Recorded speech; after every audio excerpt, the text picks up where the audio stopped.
વેચાણ સંઘના ચેરમેનશ્રી અને સૌ સાથે દૂધ મંડળી એસઆઈડીના ચેરમેનને સેક્રેટરી બધા છે તો એ મેડિકલ એસોસિએશન સાથે જે કંઈ વેપાર ધંધા કરે છે એ ભૂતકાળના નાગરિકો આજે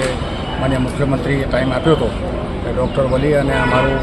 નર્મદામાંથી પાણી જે પાનમ કેનાલમાં 3 તાલુકામાં જે પાડવાનું અને નર્મદા સિવાયના પેપરનો ગોધરા શહેરનો એક વિકટ પ્રશ્ન મિશ્રી નદીને રળિયાળી બનાવે અને અમૃત 2 યોજનામાં સમાવેશ કરી અને 1લી તારીખે જાહેરાત થાય એવા મિશ્રી નદીના અનુસંધાનમાં શુદ્ધિકરણ અને આખી 12 માસ ભરેલી લાગે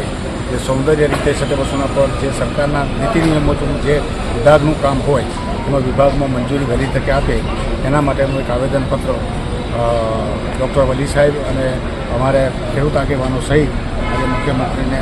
લેખિત જાણ કરી છે. મુખ્યમંત્રીએ એમને હૈયાધારણ આપ્યું છે કે આ પ્રથમ પ્રાયોરિટીના ધોરણે કામ લઈશું એવી અમને ખાતરી આપી.